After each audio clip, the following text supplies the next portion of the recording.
Welcome to another mentoring moment with Dr. Mo.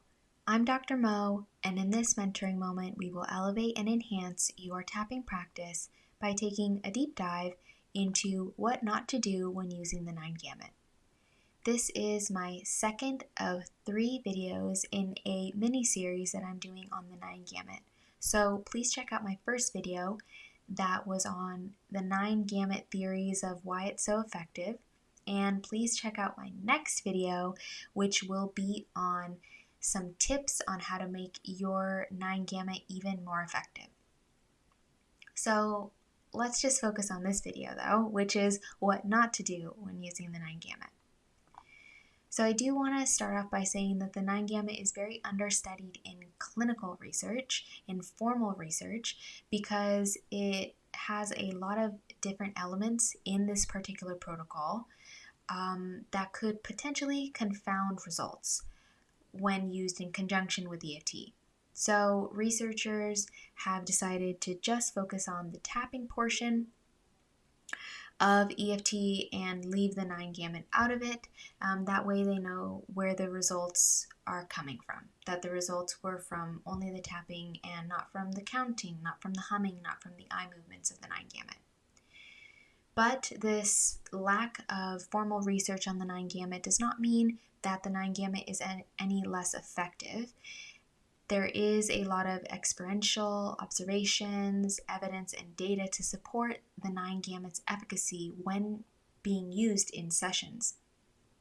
And it is usually indicated for when you and your client kind of reach a plateau, or there's like a stubborn issue or a stubborn sud that doesn't seem to be budging. It's also indicated for use of high intensity suds, or when your client kind of floods, it can help reduce the intensity quite quickly. But there are some misconceptions about the 9 Gamut, like I said, because there is lack of research on specifically the 9 Gamut and what specific protocol the 9 Gamut should be used for, in what context, for what issues, etc. I feel like there is some liberties. There are some liberties that are taken within the field as to when, how, and why to use the 9 Gamut. So one of the biggest misconceptions that I see regarding the 9 Gamut is that it is taught as a technique that neutralizes whole classes or whole series of events simultaneously. In other words, the 9 Gamut is taught as a way to bundle experiences, events, aspects all in one go and elicit a significant change for the client. So an example of this, just imagine that you are conducting the 9 Gamut, tapping on the back of your hand, doing all the eye movements, the humming, the counting, etc., while saying, all the times I got sent to the principal's office, or all the times my father spanked me. Right, so this is the biggest misconception that I see about the 9 Gamut being used as kind of a throwing all your dirty laundry into this technique and kind of hoping for the best, right? What I usually tell my students is that the 9 Gamut is simply an extension of the specificity that you are working with using the basic recipe, meaning that you are usually working with specific events, aspects, and emotions when you use the 9 Gamut in a session, because after all, the 9 Gamut is typically used between 2 tapping rounds, right? So it's simply an extension of that basic recipe. You're not doing anything differently in terms of what you are tapping on. You're simply just tapping for longer and doing different things while holding something specific in your client's mind's eye. Also, bundling aspects or events, regardless of what technique you are using, isn't clinical EFT, and it's considered tabletop tapping.